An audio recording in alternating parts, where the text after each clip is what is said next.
안녕하세요. 서정아의 지금고전입니다. 동양철학 논문 읽어드립니다. 논어에서 말하는 공자, 효 사상의 본질적 의미, 공자에게 있어서 3년상과 제사는 효일까를 전문하는 과정에서 이 논문 파일은 케이시아에서 보실 수 있습니다. 제1장 서원, 그간의 효 연구는 여러 영역에서 이루어졌습니다.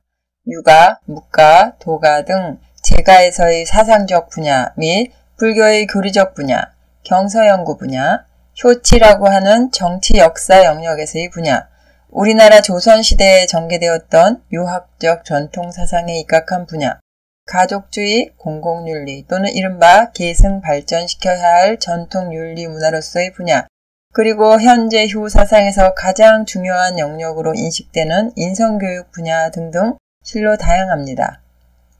고대 이래 우리나라에서 전개된 한국적인 효 사상 연구가 있고요. 효가 인간다운 세상을 열어가기 위해 필수적인 규범이라는 시각에서 진행된 논의가 있습니다. 효경이 우리나라에 들어온 이래 그것의 각 시대별 위상과 조선 전기에 읽혀진 효경 텍스트의 변화 과정, 그리고 조선에서의 효경에 대한 이해를 고찰한 연구, 효경이 공동체의 화해 윤리를 담은 전적이라는 시각에서 논의된 연구가 있습니다. 부모에 대한 성대한 상제례 이행 및 선조에 대한 극진한 제례 이행이 육아에서의 효행 중 하나라는 인식의 논의도 볼 수 있습니다. 여러 분야에서 진행된 선행 연구에는 공통적인 특성이 보이는데요. 대부분이 전통사상으로서의 효는 자식이 부모에게 행하는 수직적이고도 의무적인 윤리도덕관이다 라는 인식이 저변에 깔려있다는 점입니다. 반면 부모에게 받은 사랑에 대한 감사의 예라는 인간다운 훈훈함이 깊이 배인 견해도 볼 수 있는데요. 이러한 부자유친과 같은 관점은 지역과 시대를 초월하여 효를 인류 공통의 윤리 기반이라 말할 만합니다. 부자유친은 말 그대로 부모와 자식은 친을 지닌다입니다. 여기서 친이란 가까이하며 사랑함 또는 그러한 인륜 관계를 말합니다. 유학에서의 효 사상은 인간이면 누구나 배워야 할 부자, 군신, 부부, 장유, 붕우 등 5종류의 인륜 관계에서 첫 번째 항목인 바로 그 부자 간 가까이하며 사랑함을 지님의 윤리관을 바탕으로 합니다. 그렇기 때문에 부자 유친과 효 사상은 불가분의 관계에 있는데요. 또한 그렇다고 해서 부자 유친이 곧 효는 아닙니다. 동양의 효 관념은 크게 육아에서의 효와 불가에서의 효로 나눌 수 있지만 사상적 근원은 육아의 효입니다. 불교에서 말하는 효는 낳아주고 키워주신 부모에 대한 보은의 다른 말입니다. 따라서 효 사상의 비중은 아버지보다 어머니에게 더 크며 유불 양측에서의 효의 차이점 중 이것을 그 하나로 두기도 합니다. 유학에서의 효가 어머니보다 아버지 쪽의 비중이 더 크다고 생각하는 것은 결과적으로 틀린 말이 아닙니다. 사실상 그렇게 된 원인은 아버지라는 존재가 가정에서 나아가 사회와 국가에서도 중심이 되는 가부장 시대 속에서 효 사상이 출현하고 발전하였기 때문이지 효 사상 자체에 부권 우선 원칙이 있기 때문은 결코 아닙니다. 앞으로 계속 논할 것이지만 유학의 효 사상은 바로 계승 사상입니다. 우리는 물질이든 신분이든 정신이든 사상이든 그것을 소유하는 권한과 길러내는 능력 습득이 여성보다 남성에게 훨씬 유리하게 작동하던 시대 속에 수천 년 이상을 살아왔습니다. 유학에서의 자녀의 효는 저절로 그러한 본성인 천리의 범주에서 논의되어 왔을 뿐 낳고 길러준 은혜에 대한 보답의 논의는 적어도 사상적 차원에서는 찾아보기 어렵다는 사실이 간과되는 듯합니다. 유학에서의 효는 보답이 아니라 자연, 즉 저절로 그러함입니다. 보답이란 은혜가 전제되는 일이고 그 은혜는 의도하여 베푸는 일입니다. 부모는 자애할 뿐 스스로 은혜를 베푼다 말하지 않습니다. 유학 사상에서 부모의 자애와 또 그 부모에 대한 자식의 애치는 인간이면 누구나 지니는 본성의 영역에서 논합니다. 저절로 그러한 본성을 부모든 자식이든 일부러 힘들여서 베푼다라 말할 수 없는 것입니다. 제2장 효의 정의. 효를 통상적으로 어버이를 잘 섬기는 일이라고 정의합니다. 표준국어대사전에서 섬기다의 의미를 찾아보았습니다. 신이나 윗사람을 잘 모시어 받들다라 되어 있습니다.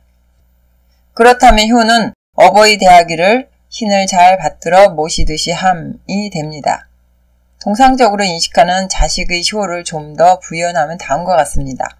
살아계신 부모께는 좋은 음식과 옷으로 봉양하고 돌아가시면 3년 동안 상실의 애달픔과 그리움 속에 지내는 3년상을 마치고 그 이후에도 지속적, 주기적으로 추모하고 생각하는 좋은 예의 제례를 올린다. 저는 의문입니다. 과연 이것이 효인가? 그 자체가 효란 말인가? 그렇다면 과연 부모라는 존재에게 자식이 그와 같은 절실하고 간절한 정성을 쏟아야 하는 이유는 무엇일까요? 그 사상적 근거가 무엇인가라는 말입니다. 키워주신 은혜에 대한 보답 차원일까요? 보통은 그것을 이유로 들지만 그렇더라도 현실에서는 개개인이 절실한 정성을 쏟는 대상에서 대개 부모는 절대 순위가 아닙니다. 그것은 시대와 상관없고 선하든 악하든 인간의 품성과도 상관없습니다. 유학에서 효의 본원적인 의미를 고찰하기 위해서는 무엇보다 선진시대의 본원 유학에서 논의된 효를 심도 있게 살펴볼 필요가 있습니다. 고대인의 입과 눈을 통해 그들 관점에서의 진정한 효의 의미를 그리고 오늘날에도 그것이 얼마나 유효한 철학일 수 있는지를 재검토할 필요가 있다고 생각되기 때문입니다. 저는 본원 유학을 논어 맹자 순자에서의 공맹순 사상에 둘 것이고 이번의 논의에서는 논어에서 공자의 말로 기술된 효의 의미에 한정하겠습니다. 본론으로 들어가기에 앞서 제가 판단하는 효의 정의는 다음과 같습니다. 부모에 대한 경의 마음과 자세를 바탕으로 부모의 일을 잘 계승함 또는 잘 계승한 자입니다. 저는 무엇보다 계승에 방점을 둡니다. 제가 정의한 효에서의 부모의 일이란 부모가 해오신 위대하고 훌륭한 일을 말합니다. 표면적으로 드러나는 그 일이 있기에 앞서서 대의적으로 품었던 뜻이 마음속에 먼저 자리합니다. 따라서 앞에서 언급한 부모 봉양, 3년상, 제사와 같은 통상적으로 알려진 효는 잘 이행하는 과정적 행위들에 해당할 뿐 그 자체는 효가 아닙니다. 효의 정의에 대한 저의 판단은 자의적으로 다음을 근거합니다. 허신을 설문해자에서는 효를 부모의 일을 일삼기를 잘 해내는 자라 하였습니다. 주자 역시 논어 주석서를 저술하면서 효를 그렇게 정의하였는데요. 설문해자를 근거한 것입니다. 사자는 섬기다의 의미도 있지만 어떠한 일을 일삼다의 뜻이 주된 의미입니다. 이 경우의 일은 개인적인 일이 아니라 타자의 일, 공적인 일을 하는 것을 말하고요. 그렇기 때문에 섬기다의 뜻이 된 것입니다. 이른바 우주자연의 저절로 그러한 섭리인 유학에서의 성선적 입장에서 부모는 기본적으로 선한 존재라는 것이 이미 전제되어 있습니다. 따라서 사치는 위대하고 훌륭하신 부모님의 일을 일로 삼는다는 의미가 되는 것입니다. 부모가 해오신 위대하고 훌륭한 일과 이루신 업적을 자식이 잘 따르고 부모 사후에 적어도 3년간 자기 주장을 누르며 부모의 유지를 그대로 받들어 행하는 것이 바로 효라고 공자가 말한 이유입니다. 설문해자가 완성되기에 앞서서 존재했던 중용에서는 효란 남의 뜻을 계승하기를 잘하고 남의 일을 계승하기를 잘하는 자이다라 하였습니다. 유학적 효 사상에서 사와 지, 즉 일사자와 뜻지자는 효리의 관계입니다. 제3장 논어서 공자의 효 사상. 공자 사상은 시경, 서경, 역경, 이익이, 춘추 등 다양한 경전에 포진되어 있지만 그것을 가장 가깝게 볼 수 있는 문서 자료는 무엇보다도 논어라 하겠습니다. 논어는 성서 시기가 공자의 시대와 가깝고 제자 및 주변인들과 직접적으로 나누었던 대화와 그 증언을 기술한 것으로 공자 철학의 진위 시비에 비교적 자유로울 수 있는 전적이라고 생각합니다. 다음은 논어의 첫 번째 편명 하기편에서 말하는 효입니다. 1. 효는 아버지 사후 적어도 3년간 아버지의 도를 바꾸지 않음이다. 공자가 말하였다. 아버지께서 계시면은 그 뜻을 관찰하고 아버지가 돌아가셨으면은 그 행함을 관찰한다. 아버지가 가셨던 길에 대해 바꾼 것 없음이 3년이라면 효라 말할 수 있다. 위에서 아버지가 가셨던 길을 적어도 3년 동안 바꾸지 않은 것을 효라고 정의하고 있습니다. 그렇다면 여기에서의 아버지는 어떤 아버지이고 자식은 어떤 자식일까요? 그리고 아버지가 걸어간 길이란 어떤 길을 말하는 것일까요? 문맥상으로 보면 아버지는 바로 즉 품은 뜻을 갖고 있었던 그리고 그것을 실천하는 과정 중에 있었던 아버지입니다. 효자라고 하는 그 자식은 아버지가 품었던 뜻을 그대로 받들고 아버지 사후에는 그 뜻을 직접 실천하면서 적어도 3년 동안 바꾸지 않는 자입니다.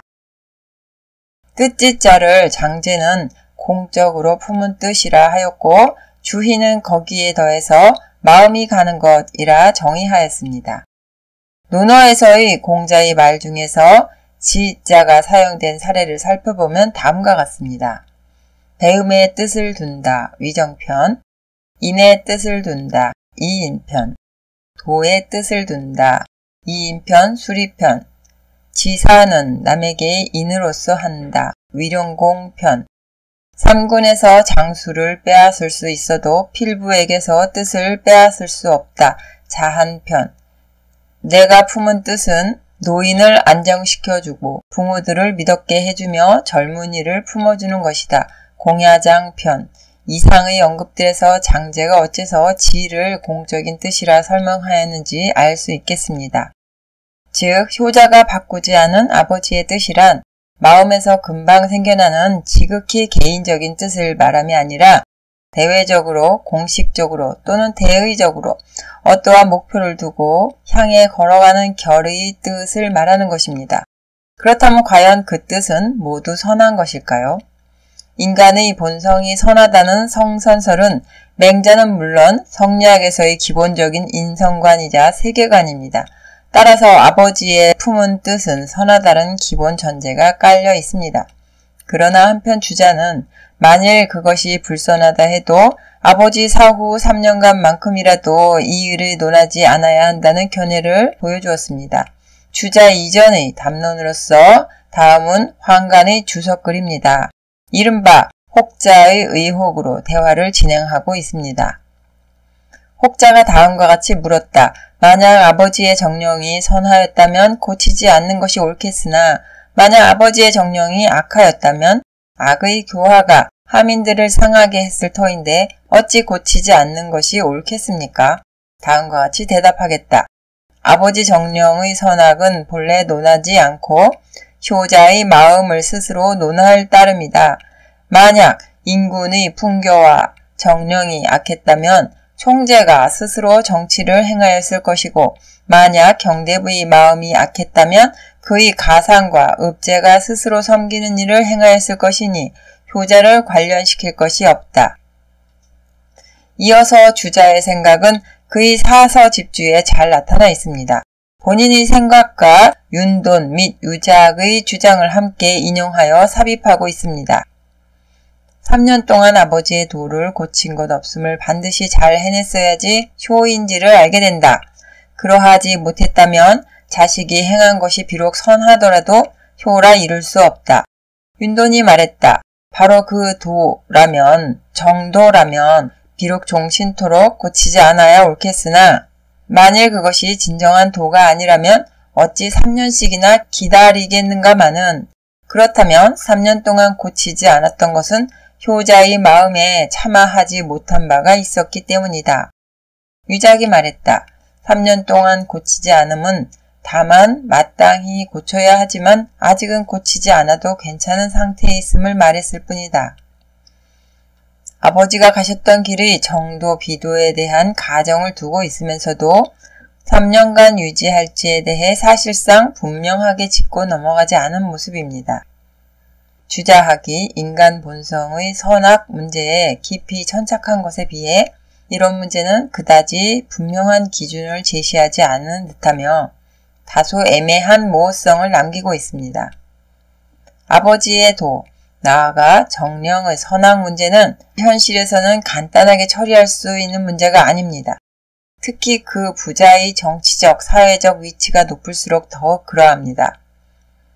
위에서의 황간의 글에서 만약 경대부의 마음이 악했다면 그의 가상과 읍제가 스스로 섬기는 일을 행하였을 것이니 효자를 관련시킬 것이 없다라고는 했지만 이른바 위대한 성인인 공자가 살았던 당시에도 경대부의 악정은 그의 가상이나 읍제, 그 누구의 힘으로도 해결되지 않았습니다. 공자 당시 세 경대부인 삼한씨들이 공실과 조정에서 보인 전횡이 심각한 수준이었음은 이미 잘 알려진 사실입니다. 다음의 논어 위령편 맹의자가 질문했던 쇼의 담론 속에서 그 사례의 일면을 도출해 보겠습니다. 논어에서 효를 본격적으로 논한 부분은 비교적 위정편의 다수입니다. 2번, 효는 어김이 얻게함으로 섬김, 장사, 제사를 이로써 함이다. 맹의자가 나에게 효를 묻기에 내가 어김이 얻게 함이라 대답해 주었다. 번지가 무엇을 말씀하신 것인지요? 라 하자 공자가 다음과 같이 말했다. 살아계심에는 섬기기를 예로써 한다. 돌아가심에는 장사 지내기를 예로써 하고 제사 지내기를 예로써 한다. 맹의자는 그의 아버지 맹희자의 뒤를 이은 맹손씨 제9대 종주로서 노나라 조정의 재상이자 경대부 영지의 통치자였습니다. 그의 이름은 하기이고요. 성은 희입니다. 맹손이 그의 씨이며 중손이라고도 부릅니다. 그는 춘추 경문에서는 중손 하기로 칭하고 좌전에서는 맹의자로 칭합니다. 맹의자의 의자는 시호입니다. 봉건 사회인 주나라 때의 통치 체제에서 제후국의 조정에서 국정 운영을 함께하는 재상은 주로 제후와 근친인 동성, 대부 중에서 썼습니다. 그들은 제후를 도와서 정무를 논의하고 천자국과 여타 제후국들과의 외교적 요직을 수행하였으며 전쟁에서는 장수로 선봉에 섰습니다.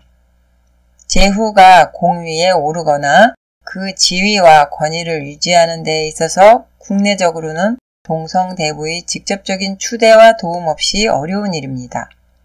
바로 그 황공의 후손인 삼한씨는 대대로 노나라의 기둥 역할을 하는 존재였습니다. 그러나 힘이 고이면서 점차 제후를 핍박하기에 이르렀는데요. 공자의 활동 당시 삼한씨의 세력은 노나라 제후를 압도했고 정령은 그들로부터 나왔습니다. 위 맹의자의 문효에 대한 대답 내용을 보면 대부를 후계하여 그 지위에 오른 자가 지녀야 하는 효, 즉 후계자로서의 마음가짐을 알려줍니다. 공자는 어김이 없게 해야 한다고 하였고 그것을 예로써 풀었습니다. 물론 예는 방법이자 수단이고 이 경우에서의 목표는 사친입니다. 즉 예라는 수단을 씀으로써 사친을 아주 잘하게 되는 것이 효입니다. 아버지의 뜻을 받들고 아버지가 하시던 일을 자신의 일로 삼는 것이 효자로서의 일이자 후계자로서의 일인 것입니다. 공자가 맹의자에게 효의 실천에서 예로써 할 것을 강조해 말한 이유를 좀 더 면밀히 고찰해 보고자 합니다. 부모의 일을 일로 삼는 사친은 거기에 부모의 존망 상태와 상관없이 항상 예를 수단으로 할 것을 강조하고 있습니다. 8일편에서 공자는 노나라 제후에게 군주가 신하를 부릴 때 예로써 해야 함을 역설한 바 있습니다.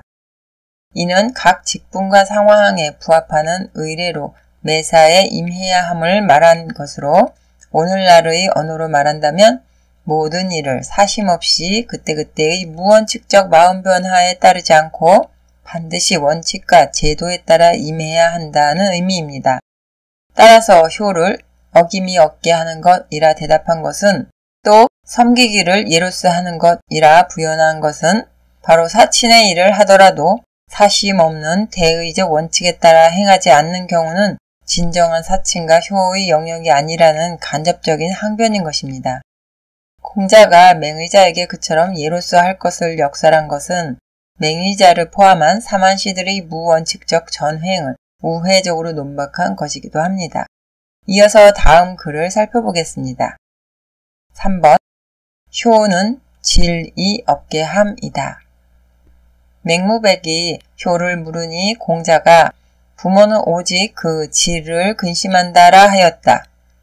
여기에서의 질을 통상 질병으로 보아서 이 문장을 통해 공자가 하고자 했던 말을 부모는 항상 자식이 병들까를 근심한다라 생각합니다.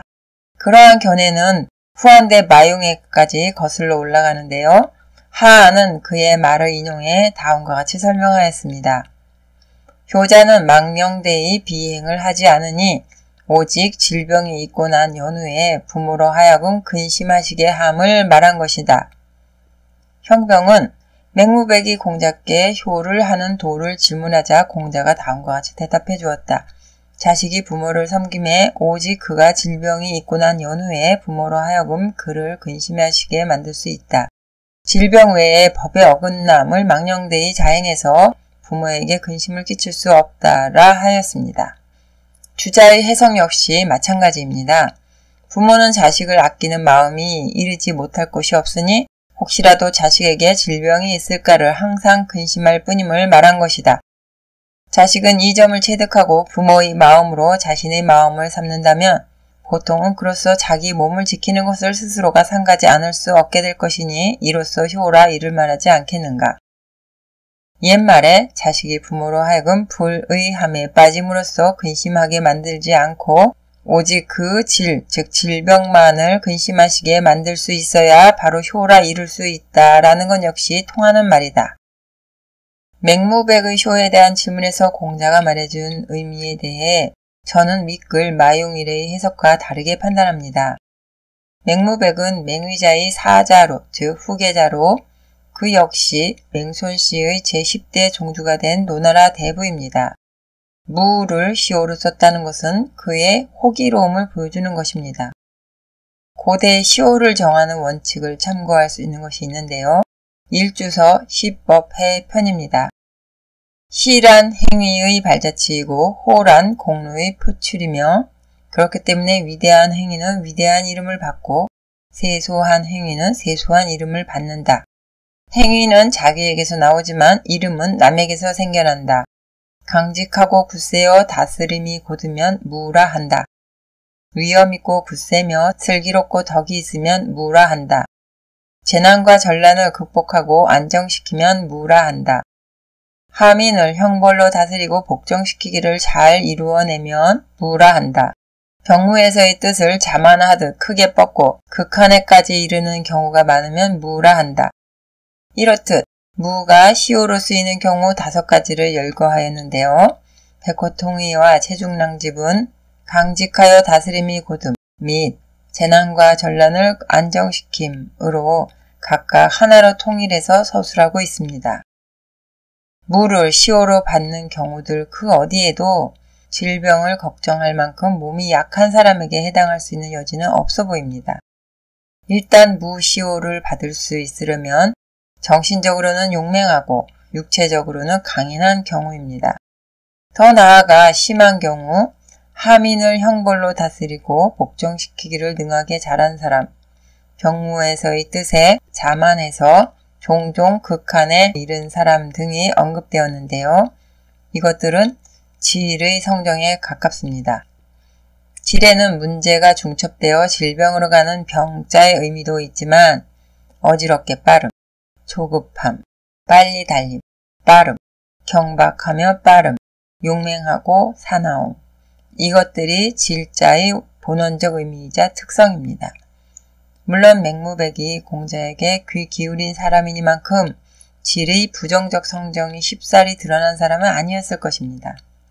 그렇더라도 그의 무인 기질의 기상은 어쩌면 그 부모를 긴장시켰을지 모르겠습니다. 아래와 같이 형병의 주성문 또 다른 문장에서 맹무백의 정황을 엿볼 수 있습니다. 그는 크고 작은 전투에 직접 임하고 그에 따른 제후들 간의 회맹 의례에 함께하며 타국의 제후 앞에서도 직언을 서슴지 않고 자신의 권한을 당당히 선포하는 무장의 기질이 농후한 인물로 묘사되고 있습니다. 마지막 부분에는 그의 시호가 무가 된 이유까지 시법을 통해 거론하고 있습니다. 생각해보니 춘추 기록에 맹의자는 애공 14년에 졸하였고 맹무백이 경대부의 자귀와 영지를 계승받는 후사가 되었다. 애공 17년의 좌전에 다음과 같이 기록되어 있다. 노나라의 애공이 제나라 제후와 몽 땅에서 회합함에 맹무백이 상이 되었다. 제후가 계수를 하매 애공이 배하였다. 계수로 응하지 않은 것을 제인이 제나라 사람이 노여워하자 맹무백이 제나라 제후께서는 천자가 아니시니 우리 군주께서는 계수할 곳이 없습니다. 라 하였다. 맹무백이 고시에게 물었다. 제후의 맹례는 누가 희생소의 귀를 잡는가? 계고가 증연의 전투 때는 오나라 공자 고조였고 발량의 전투 때는 위나라 석태였습니다. 라고 말하자 맹무백이 그러하다면 이번 경우는 나로구나 라 하였다. 여기에서 맹무백은 맹의자의 아들 중손체이다. 시법에 강직하고 굳세어 다스림을 곱게 하면 무라 한다 라 하였다. 이렇듯 부모가 근심한 맹무백의 그 질은 일반적인 질병이 아니라 외부의 물리적 힘에 의해 신체가 상하게 되는 상태를 말한다고 보아야 합니다. 무예가 출중하고 무인의 기상이 충천한 자가 또 언제든지 전투와 연관되는 대내외적 회맹 현장 및 치열한 전쟁에 임해야 할 혈기 충천한 자가 질의 성정으로 신중함이 부족하다면 신체를 다치거나 사망하게 될 확률은 상당히 높아집니다. 맹무백의 부모가 그의 질을 우려한다는 그 한마디 말 속에서 그의 재능과 성정을 가늠할 수 있습니다. 아울러 그의 특수한 지위 및 전쟁의 시대 속에 있었던 그네들의 일상을 통해 그가 폭력의 환경에 적극적으로 개입하고 개입되는 인물이었음을 충분히 알 수 있습니다. 그런데 한편 맹무백이 맹의자의 후계자임에도 공자는 어째서 그에게 이른바 3년간 아버지의 도를 바꾸지 않아야 함을 말해주지 않고 단지 부모가 걱정하는 우려점만을 언급했던 것일까요? 노나라에서 정승보다 막강했던 그 세력의 종주에게 말해준 것은 일개 필부에게나 해줄 수 있는 충고일 뿐입니다. 제가 판단하기에 그 이유는 그의 아버지가 일삼아 온 길이 공자가 그간 주장해온 것과 배치되기 때문입니다. 즉, 제후의 보필자로서 재상이 재상답지 않았습니다. 위에서도 거론한 바 있듯 맹의자는 삼한시 중의 하나인 맹손씨입니다. 공자 당시 개손씨를 중심으로 그 세 경대부들이 힘을 합쳐 해온 일은 자신들이 주군을 위협하고 군권을 무력화시켰으며 왜곡으로 망명하도록 내몰았고 제후로서의 재위 기간임에도 불구하고 죽을 때까지 오랜 세월 국외에서 떠돌게 만들었습니다. 이윽고 군주로 직계를 놔두고 반개의 전공을 세워 막강해진 권력으로 계속해서 국정을 전행하였습니다. 그들 중 하나인 맹손씨 종주에게 아버지가 가셨던 길에 대해 바꾼 것 없음이 3년이라면 쇼라 말할 수 있다라는 가르침을 공자가 어찌 줄 수 있었을까 싶습니다. 그러나 비록 그러해도 한편으로 개손씨나 특히 숙손씨에 비해 맹손씨 가문은 비교적 공자의 학문에 호의적이었습니다. 맹의자의 선친인 맹의자는 임종에 이르러 두 아들의 교육을 공자에게 맡기고자 하기도 했습니다. 다음에 거론되는 맹장자 역시 맹손씨의 종주입니다. 만일 공자가 그와 동시대에 살았더라면 맹의자만큼이나 공자의 진가를 알아봐 주었을 듯합니다. 4번 효는 아버지의 신하와 정사를 바꾸지 않음이다. 증자가 말하였다. 나는 선생님께 즉 공자께 다음의 말씀을 들었다. 맹장자의 효는 그의 다른 것들은 남들도 잘할 수 있겠으나 그가 아버지의 신하와 아버지의 정사를 바꾸지 않은 것은 잘할 수 있기가 어렵다. 맹장자는 맹손씨의 제6대 종주입니다. 그는 공자와 시대를 함께한 사람이 아니었기 때문에 위 이야기는 공자 역시 전해 들었거나 기록에서 보고 내린 판단이었을 것입니다. 돌아가신 부모에 대한 효행으로서 공자가 가장 중시한 것이 바로 아버지 사후 적어도 3년간 아버지의 도를 바꾸지 않음이었음을 본다면 이는 효에서의 극찬인 것입니다. 맹장자가 효를 실천한 대상인 그의 아버지는 맹손씨 제5대 종주 맹헌자입니다. 맹헌자는 좌전에서 정사와 외교에 있어서 예와 경의 자세를 중요하게 여긴 인물로 그리고 노공을 잘 호종하여 외교적 공헌을 이룬 현능한 사람으로 묘사되어 있습니다. 춘추경문에는 그가 중손멸로 표기되어 있습니다. 그는 수없이 많은 외교 의례를 주관하였고 전장을 누빈 인물이었을 뿐만 아니라 주군의 두터운 신임을 받기도 했습니다.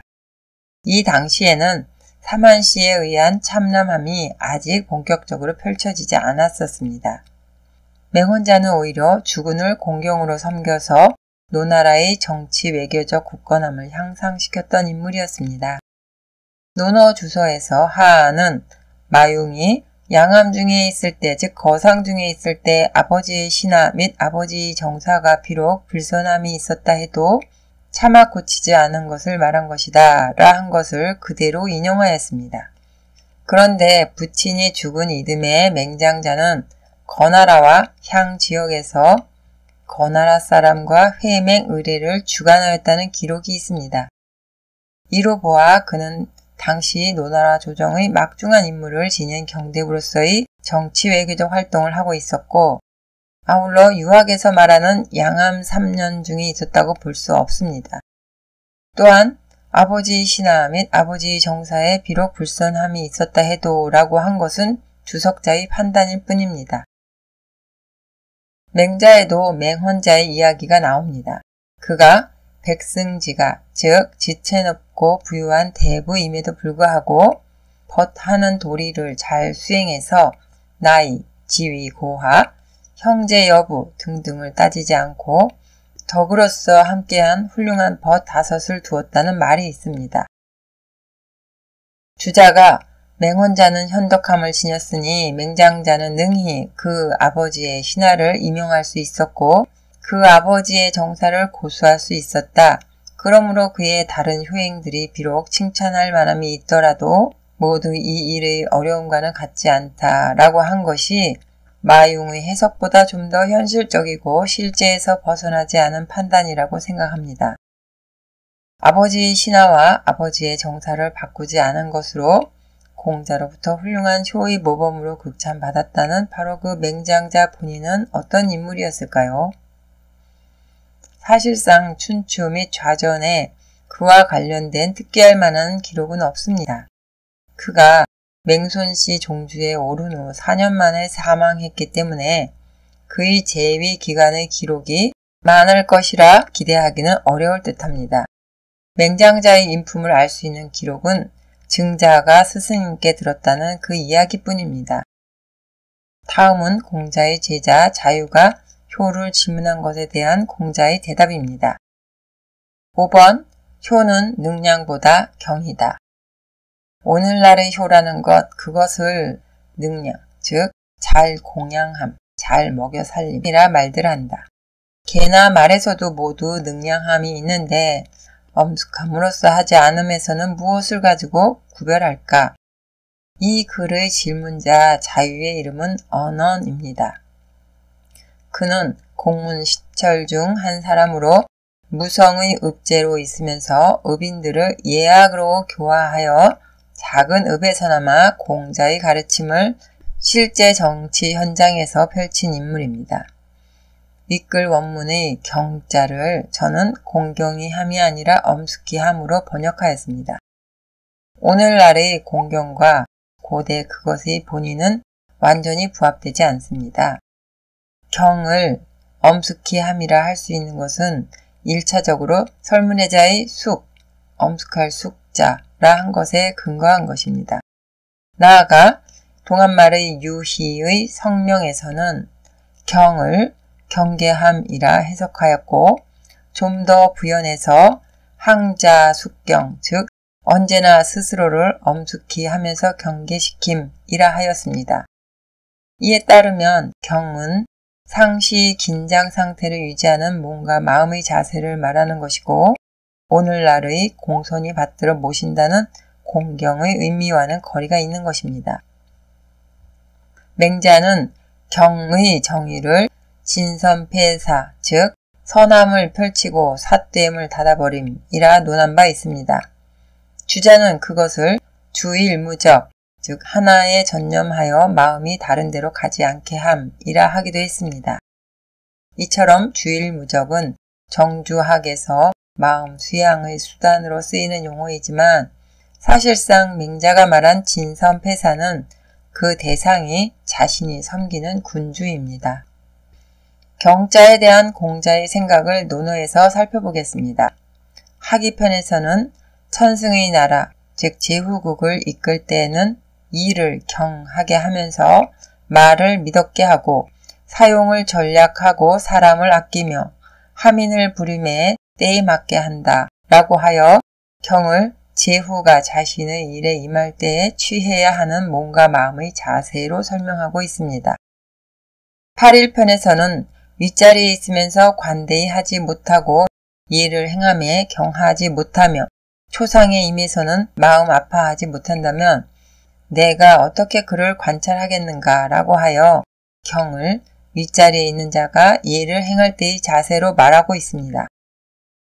공야장 편에서는 군자의 도에는 4가지가 있다. 군자가 자기를 움직이게 함에는 공으로서 하고 공손함으로써 하고 군자가 윗사람을 섬김에는 경으로써 하며 군자가 하민들을 먹여 살림에는 은혜로움으로써 하고 군자가 하민들을 부림에는 의로움으로써 한다 라고 하여 경을 윗사람 섬길 때의 자세로 언급하였습니다. 그에 더해서 남과의 교우 관계에서도 경의 자세가 요구된다고 말하기도 했습니다. 자로편에서는 외교의 일이든 기타의 사유이든 비록 이적의 땅에 가더라도 반드시 지니고 있어야 할 공무의 일을 집행할 때의 자세로 경을 논하였습니다. 헌문편에서는 타인을 나아가 모든 백성을 안정시켜 줄 수 있는 자기 수양으로서 경을 언급하기도 했습니다.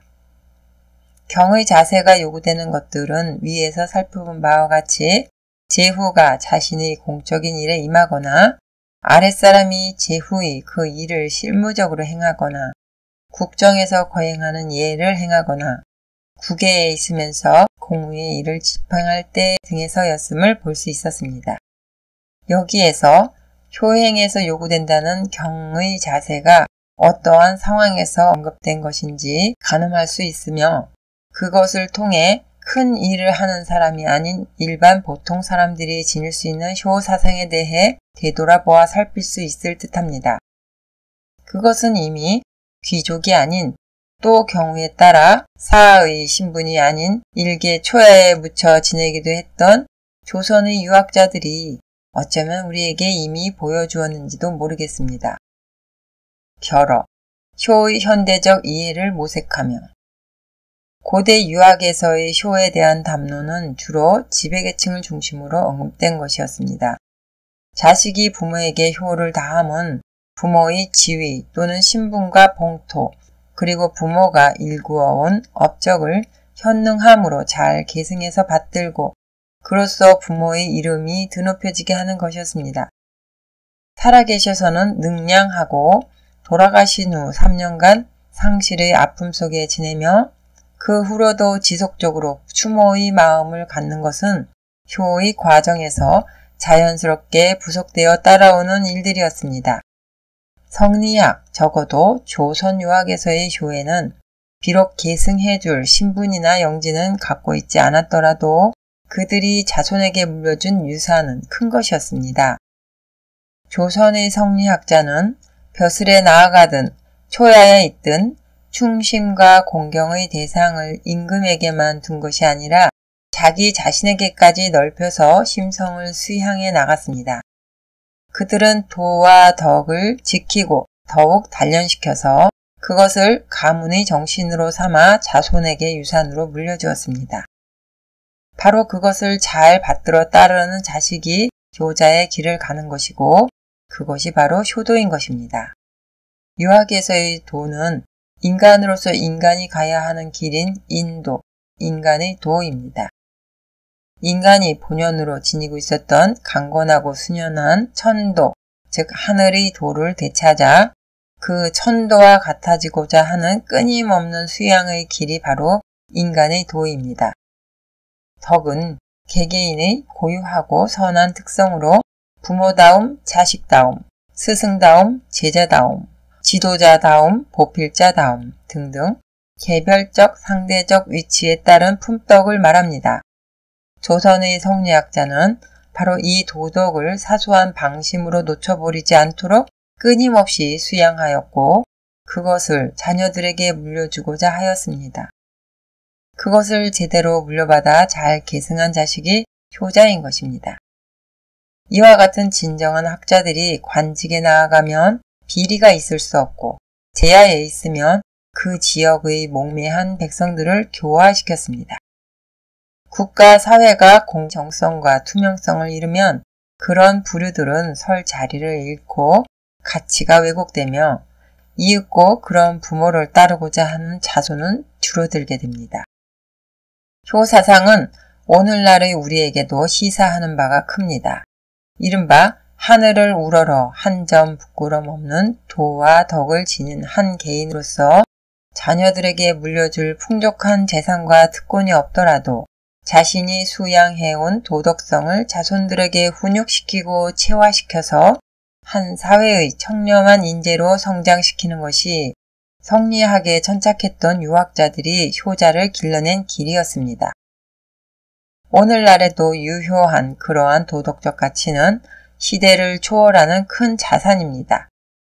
딱 하나로 정의 내린다면 유학에서의 효는 순종이나 봉양이 아니라 계승입니다.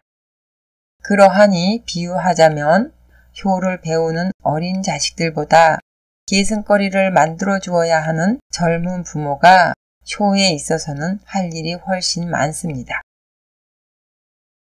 이 논문에서 참고한 문헌입니다.